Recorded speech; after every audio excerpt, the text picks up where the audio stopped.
Ya dulu pas lagi kita resign, gak lama kemudian kan itu Ramadan. Kita akhirnya jualan es pisang ijo tuh. Oh, es pisang ijo. Ya, Oke. sempet-sempet ibaratnya ada yang apa nggak laku sama sekali juga sempet di BNR. Kita ikut-ikut jualan balon berenang, Oh, oke. jualan apa Itu umur kacamata berapa tuh? berenang. Itu SMP kelas 1 ya kalau nggak. SMP ya. Ya, Wah, di saat yang lain pada main-main, masnya jualan, mantesan sekarang karena jiwa apa ya bisnisnya. waktu itu mungkin kayak wah sehari dapat 300.000 bersih gitu waktu SMP gitu kayak tiap Udah minggu. merasakan cuan. Iya betul bener. Ini mah rahasia kita ya, Ya. sama penonton di YouTube nih.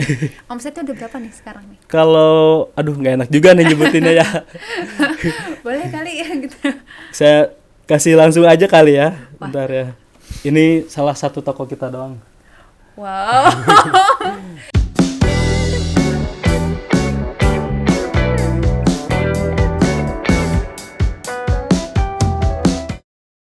Tribuners, kembali dalam Tribun Talks. Akhirnya produksi lagi nih. Nah, masih bersama saya Geok Mengwan. Kali ini terasa spesial banget nih. Narasumber yang akan kita ajak berbincang membawa cerita inspiratif untuk memotivasi kita menjadi lebih giat dalam bekerja. Gimana enggak? Sosok yang satu ini rela meninggalkan pekerjaan dan jabatan menterengnya, lalu beralih profesi menjadi supplier produk. Tapi keputusannya itu justru dirasa tepat. Orang penghasilannya sekarang luar biasa banget. Tanpa banyak bicara, langsung aja kita sapa Gugun Gunawan, owner shop MR Ori. Halo Mas Gugun. Halo, siang Mbak. Oke. Mas Gugun ini sudah termasuk pengusaha muda ya, usianya masih sekitar 25 tahun ya Mas? 27. 27, berarti kelahiran 95 ya? 95 betul. 95, oke. Mas, boleh dong diceritain pengalaman kerjanya nih, terus sampai akhirnya memutuskan untuk resign? Kalau diceritain ke belakang sih sebelumnya pas lulus sekolah SMK tuh dulu sempet kerja di sekolah di Tarik gitu selama 6 bulan sambil kuliah. Terus ada teman kuliah sharing info kerjaan, habis itu masuklah gitu di apa di NOC Pisat Network gitu. Kalau misalkan di apa di ATM itu suka ada antena gitu Iya, kan iya, iya. di kantor cabang atau apa. Nah di sana monitoringnya Oh, gitu. gitu. Oke. Jadi disitulah bermula pas Disitulah kerja di bermula. sana. Oke. Nah, kan itu perusahaan mentereng ya, termasuk perusahaan mentereng karena IT gitu, nggak banyak ya ini. Nah, jabatan juga bisa, ya nggak bisa dianggap main-main lah. Nah, lalu justru jomplang jadi penjual es. Nah, itu kenapa? Apa yang dipikirin Mas gitu sampai beralih? Oh gitu. Kalau untuk pas kerja sih kita untuk jabatan biasa aja di sekelas operator NOC gitu, hanya monitoring gitu. Untuk pas kita beralih buat pertama kali coba usaha, karena waktu itu kita kerja dipindah di apa project baru. Waktu itu kan ada namanya pas ketika BRI ngeluarin satelit, kemudian remote-remotenya tuh dipindah dimigrasi dari Telkom ke Brisat. Nah waktu itu kebetulan saya operator pertama yang dipindah buat Wah. itu ya handling migrasi itu. Nah di situ kayak kita mau makan apa aja telepon apa bunyi terus kan, Oh, kayak ibaratnya sibuk banget ya. ya muka kusut apa segala macam gitu kan. Dibiarin aja Nge-handling gitu. ya gitu. Dari situ kayak wah kayak ternyata Capek gitu ya. hektiknya kerja tuh baru kerasa banget tuh yang sebelum-sebelumnya agak slow gitu kan. Dan dari situ mulailah iseng-iseng gitu kita nyoba-nyoba apa namanya istilahnya dropship lah gitu. Jadi istilah dropship tuh kita order di suatu marketplace Shopee misalkan, kemudian kita jual lagi di Jual lagi, Tokped oke. gitu. Kalau dulu masih lebih apa bagus lah peluangnya gitu karena emang apa kebijakannya nggak terlalu begitu ketat. Jadi Emang sekarang agak susah ya? ya kalau sekarang jualan di marketplace itu kita harus cetak resi dan dipalidasi di situ karena pick up langsung ke tempat. Iya. Kalau dulu kan kita jualan di Shopee, order nih, kita upload di Tokopedia. Kemudian ada orang yang order, kita order ke Shopee. Input resi Shopee ke Tokopedia itu masih bisa kalau dulu tuh 3 tahun yang lalu. Iya. Tapi kalau Jadi sekarang harus benar-benar dari toko orang itu gitu. ya, jadi toko suppliernya ada di Semarang, ada di Jawa juga masih bisa kalau dulu tuh. Kalau sekarang harus apa? Sudah ada kode booking ya. Iya. Jadi udah sistem barcode scan di tempat gitu. Jadi verifikasi real time-nya si apa trackingnya itu jalan langsung gitu. Oke, terus akhirnya memilih jadi apa penjual es gimana? Oh, Makin setir banget itu balik kan. lagi ya. Kalau jual es, jadi pas setelah resign kita kan dulu pengen fokusin dropship di gadget.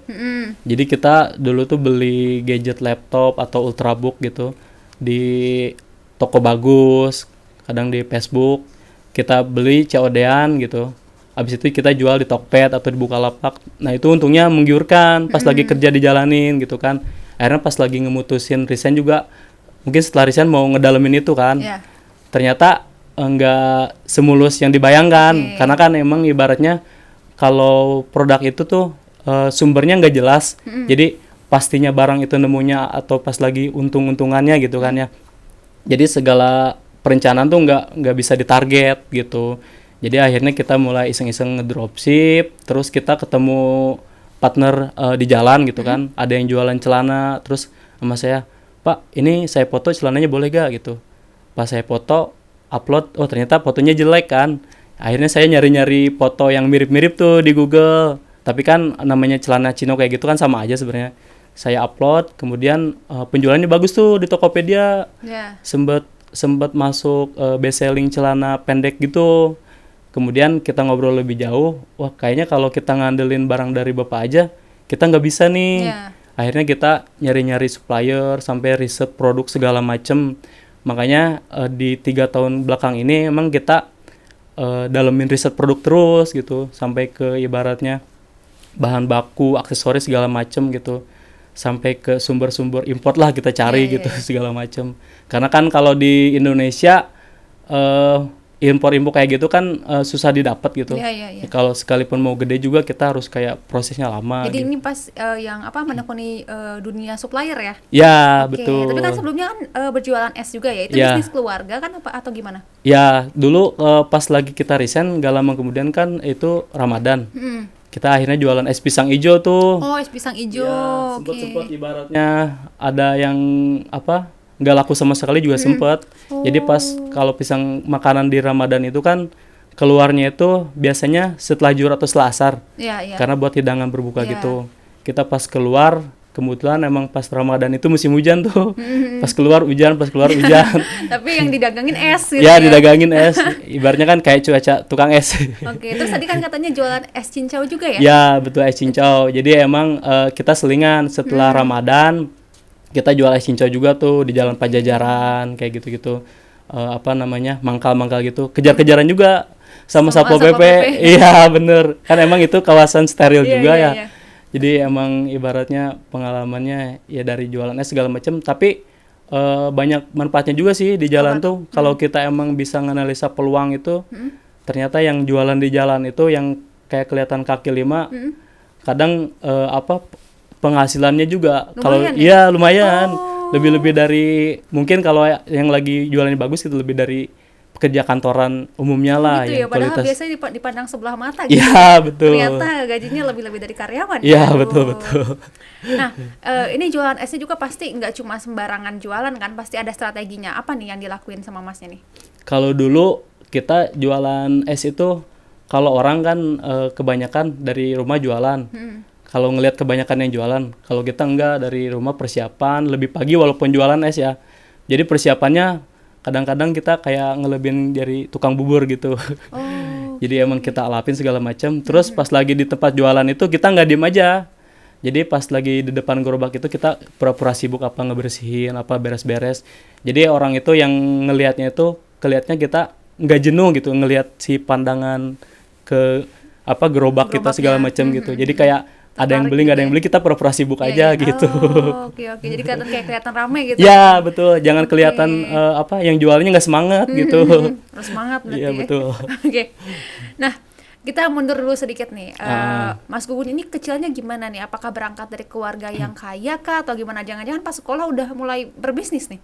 Kalau kecil saya udah 4 kali pindah sekolah waktu SD. 4 kali? Ya, betul. Kenapa tuh? Karena emang keluarga itu kepisah-pisah, ada yang di Bogor, ada yang di Sukabumi, ada yang di Cianjur.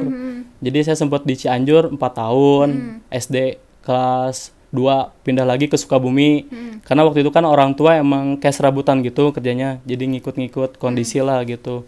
Akhirnya nyangkut-nyangkut lagi di Bogor. Setelah paman kan nawarin ya udah sekolah di sini aja. Akhirnya SD kelas 5 pindah ke Bogor gitu. Sampai SMA. Ya, sampai sekarang sampai alhamdulillah. sekarang. Betul. Oke, nah itu emang keluarga Mas ini dulunya punya jiwa bisnis kah atau gimana? Kalau bisnis sih bukan jiwa bisnis ya. Kalau Mm. bisnis kan lebih gede gitu ya mungkin jangkauannya. Mungkin jiwa dagang lah gitu. Jiwa dagang. Ya, Nah, Masnya betul. juga mungkin dulu pas kecil sempat jualan kah atau Ya, gimana? jadi waktu SD, waktu SMP kita ikut-ikut jualan tuh di BNR waktu ketika The Jungle baru ada tuh di BNR. Kita ikut-ikut jualan balon berenang, Oh, jualan oke. Itu kacamata umur berapa tuh? berenang. Itu SMP kelas 1 ya kalau. SMP ya. Ya, Wah, di saat yang lain pada main-main, Masnya jualan, mantesan karena sekarang jiwa apa ya, bisnisnya. waktu itu mungkin kayak wah sehari dapat 300.000 bersih gitu waktu SMP gitu, kayak tiap Udah minggu. merasakan cuan. Iya betul bener. Oke. Habis itu ke Taman Matahari juga kita jualan ubur-ubur yang lampu kayak gitu segala macem gitu. Wah, yang penting jadi cuan gitu ya. Ya betul. Oke.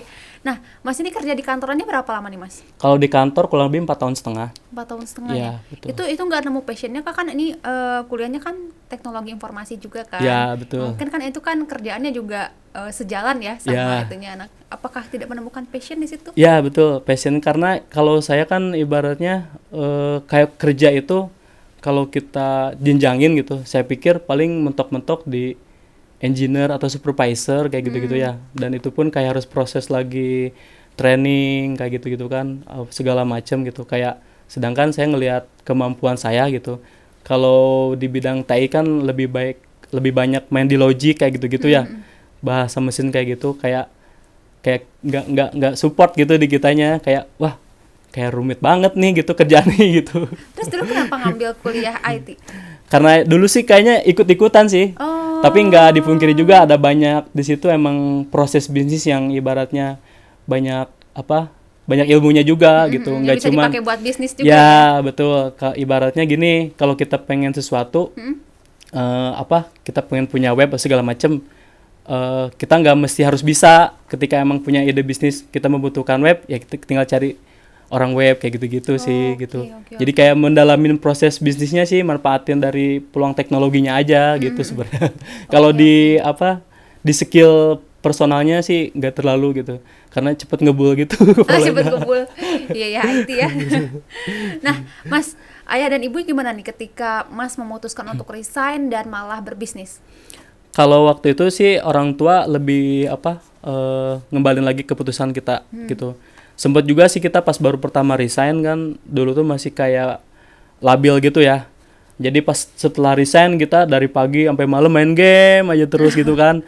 Karena emang ada tetangga suka main game juga gitu kan, suka ajakin mabar gitu kan. Bangun habis sholat subuh, pagi tidur lagi gitu kan. Kayak dilihat sama keluarga jadi begini gitu, perubahan segala macam gitu kan. Terus saya mikir juga ya, ketika kita main game push rank gitu kan, yang didapat cuman gelar rank di game doang ya. Yeah. Terus kayak ngelihat temen ada yang ngundang nikah, ada yang segala macam. Wah, orang-orang tuh udah kemana-mana kan, Gini ibarat aja iya gitu. udah ada yang punya anak segala macam.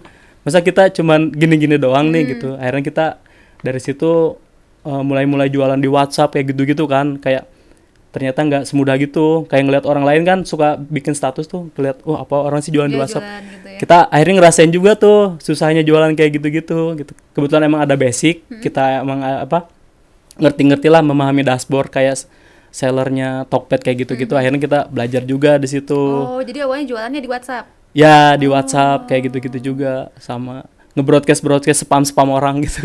Terus tapi ayah dan ibu mendukung Ayah, akhirnya. ayah dan ibu waktu itu sih balik lagi ke kitanya sih gitu. Oh, Karena jadi emang dibebaskan ya? emang dari SMP gitu kita nggak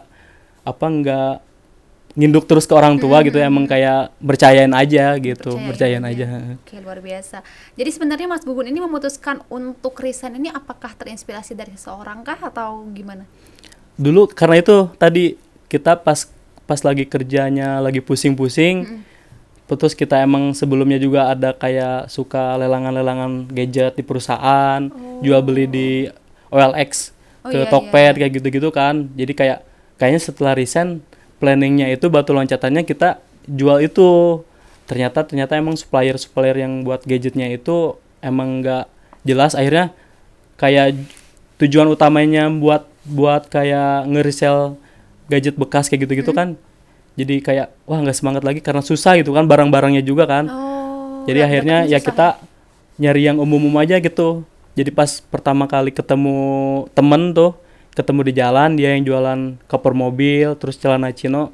Dari situlah kita mulai tuh ngerintis dan alhamdulillah dianya juga kayak mungkin merasa semangat ya. Karena waktu itu dia jualan di jalan. Akhirnya pembeli utamanya itu cuma saya. Oh. Jadi saya ke situ bawa resi misalnya 30 resi.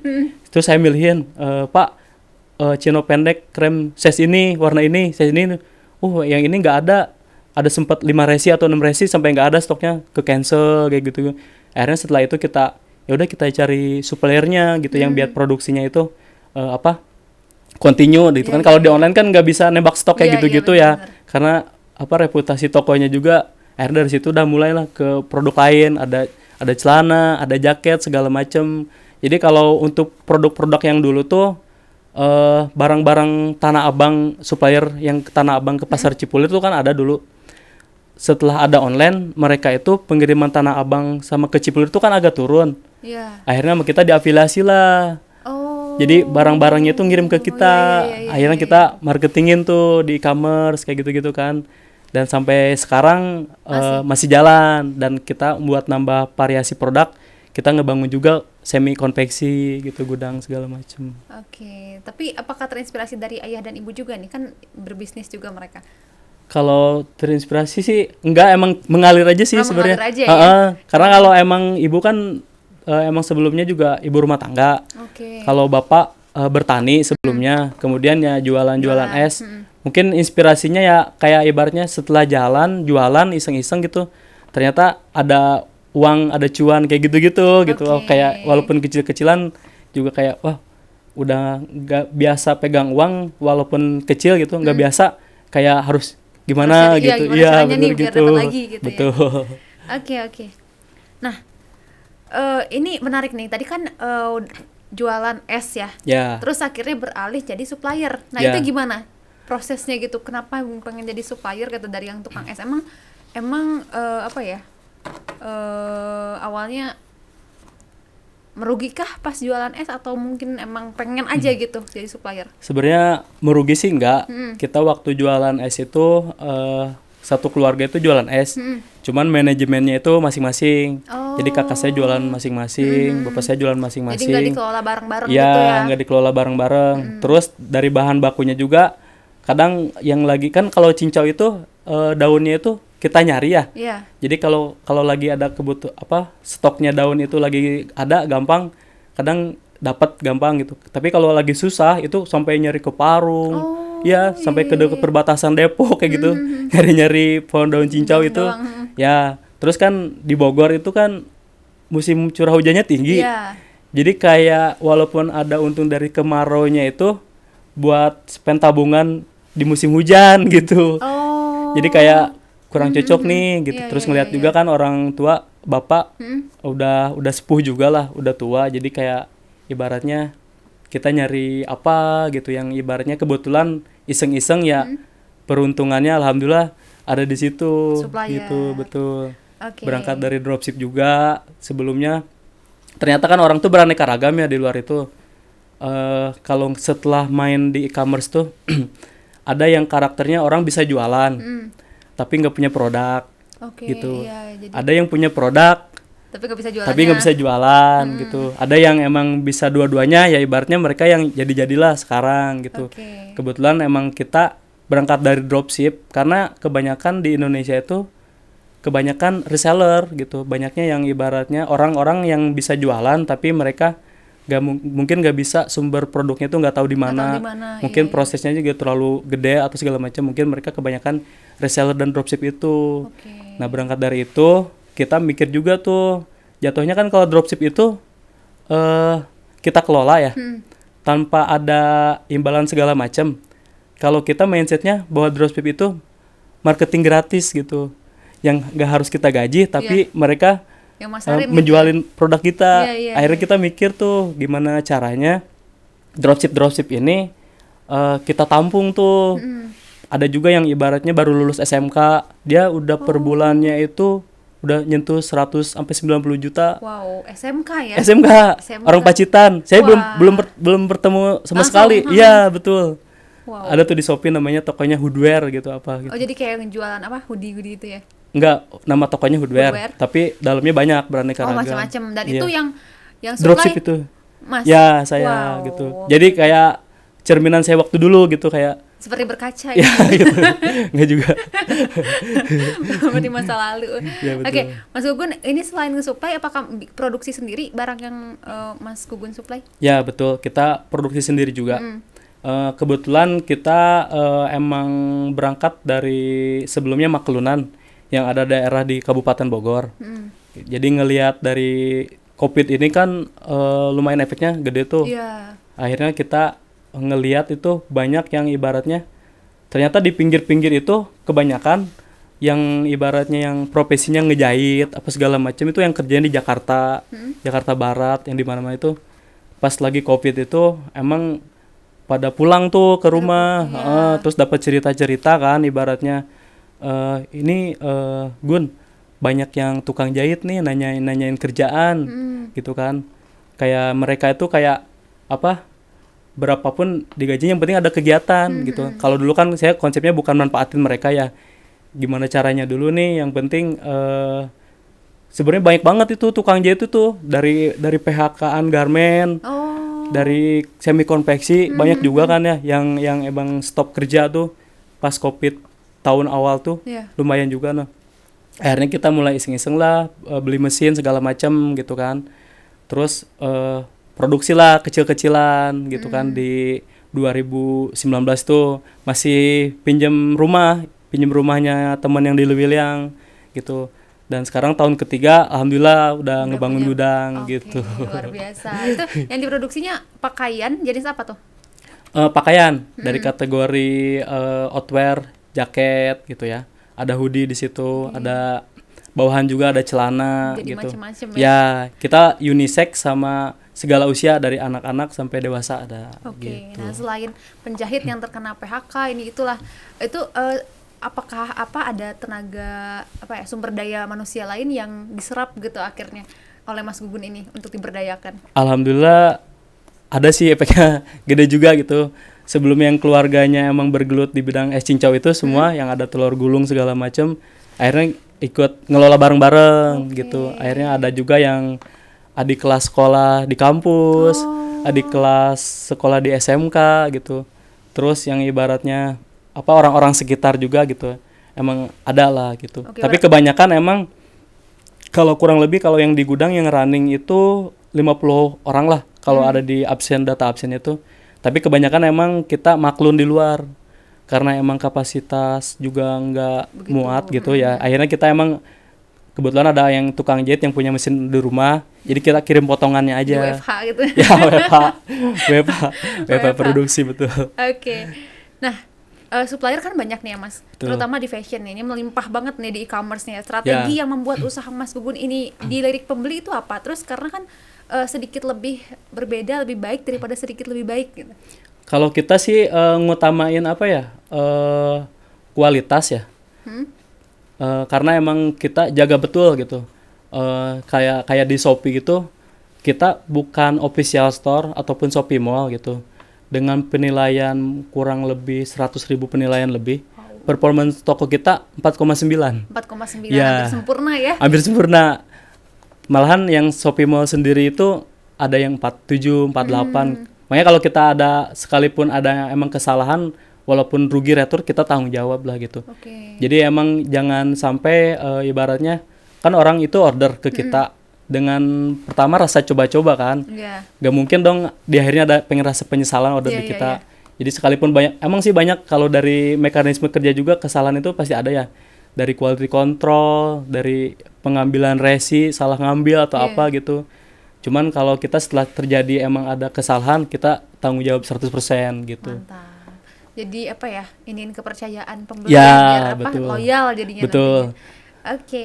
Nah, dengan strategi yang dipakai sekarang nih, sayap dari usaha Mas Gugun ini sudah selebar apa nih? Kalau dibilang lebar sih, alhamdulillah sih kita emang ada malah sempet crossboarding ekspor juga Cross-border di ASEAN. ekspor. Ya emang itu Wow. dibantu pihak ketiga Shopee sih. Jadi sempat kita supply ke Malaysia, Wow. ada ke Singapura juga, ke Filipina juga gitu produk-produk kita. Wow, mantap. Mantap ya, sudah internasional mainnya. Belum sih ya, baru ASEAN lah. ASEAN, udah luar negeri ini. Iya betul. Oke. Mas Gugun, ini mah rahasia kita ya, Ya. sama penonton di YouTube nih. Omsetnya udah berapa nih sekarang nih? Kalau, aduh nggak enak juga nih nyebutinnya ya. Boleh kali ya gitu. Saya kasih langsung aja kali ya, Wah. bentar ya. Aduh, deg-degan ya. Ini salah satu toko kita doang. Wow. 3 digit. 3 digit. Itu salah satu toko doang ya? Ya, kita ada kayak kita jualan nggak cuman di fashion. Kita ada juga di packaging. Oke. Jadi Tapi berawal- namanya MR Ori juga. Bukan. Apa tuh? MR Pack namanya, Oh. MrPack.id. Jadi itu toko juga dibuat berdasarkan nggak sengaja juga. Jadi kita kebutuhan packing banyak. Kalau beli secara ecer di pasar, kebutuhan packing lakban, Iya, iya, plastik iya. itu kan mahal. Lumayan, Akhirnya kita nyari-nyari supplier pabrik segala macam gitu, kayak kardus segala macam. Akhirnya dapet tuh sumber utamanya pabrik. Akhirnya kita stok kan. Daripada itu stok sambil dipakai, sayang juga kan gitu dipakai doang gitu. Kalau pikir-pikir bisa dijual lagi, akhirnya terbentuk juga tuh toko Mr. Pack. Mr. Pack. Ya, Oke. gitu. Terus selain itu apa lagi? Mr. Pack, Mr. Ori, terus Ada Mr. Pack, Mr. Ori, ada Mr. Copper juga. cover. Apa Ya, tuh? jadi otomotif aksesoris dia kategorinya. Oh, aksesoris motor gitu. Ya, jadi sarung ya? mobil, sarung motor kayak Oh, gitu. jadi kendaraan gitu-gitu Ya, ya, betul. aksesoris kendaraan. Ada Oke. ada jilbab juga. Wow. Mahdia gitu namanya. Wow, banyak banget nih. Ada Ya. berapa toko nih kalau bisa dihitung nih? Kurang lebih kalau toko yang running sih ada 5 Ada 5. sama live ya. Hmm. Sama live. Cuman kalau yang intensnya itu hampir semua marketplace ya. Shopee, Tokped, Lazada, Bukalapak, JDID, Beli-beli. Kita main juga, TikTok juga main TikTok juga, gitu. jadi ya. semua platform ya. Ya, semua platform. Mantap. Oke, terakhir nih Mas Gugun, mungkin ada pesan dari Mas Gugun untuk anak muda nih yang pengen berbisnis nih. Kalau untuk anak muda pesan-pesannya ya yang pertama investasi waktu aja sih. Investasi waktu. Jadi selagi waktu masa senggang, kalau kita investasikan untuk belajar, contoh misalkan kita pengen dapat penghasilan dari YouTube. Kalau misalnya kita ngulik 1 minggu, 2 minggu, sebulan, 2 bulan, mungkin belum terasa profit lah. Iya, iya. Tapi di situ ada ilmu yang ibaratnya hal-hal baru. Jadi sambil belajar Ya, gitu ya. betul, sambil belajar. Terus kita di jualan dimanapun kayak gitu-gitu nggak boleh menyerah gitu. Kurang-kurangin males-malesan sama rebahan lah Kurangin gitu. rebahan. Ya betul. Intinya gini sih, investasi waktu kalau kita sebulan, 2 bulan, 3 bulan buat mendalami sesuatu yang kita targetkan, insya Allah di bulan-bulan berikutnya atau tahun-tahun berikutnya udah bakal jadi pegangan kita itu. Oke. Jadi mata pencaharian kah atau ibaratnya emang tujuan hidup kita gitu sih sebenarnya. Mantap. Nah, itu Tribuners buat yang mau mencoba untuk berbisnis. Oke. Oke, baiklah Mas Gugun. Siap. Menarik dan sangat inspiratif sekali nih perbincangan kita kali ini. Terima kasih banyak waktunya. Sama-sama, Mbak Gege. Dan semoga yang diusahakan saat ini tetap lancar dan Amin, semakin sukses. amin. Amin, amin, amin, amin. Sampai ketemu di lain kesempatan, Siap, Mas. sampai ketemu. Oke, Tribuners, usaha banyak jalannya. Ada banyak sekali peluang di depan mata yang sangat bisa kita manfaatkan menjadi kesempatan. Tinggal kitanya mau melakukannya atau tidak. Oke, sekian Tribun Talks kali ini. Saya Giok Mengwan, pamit undur diri. Sampai jumpa.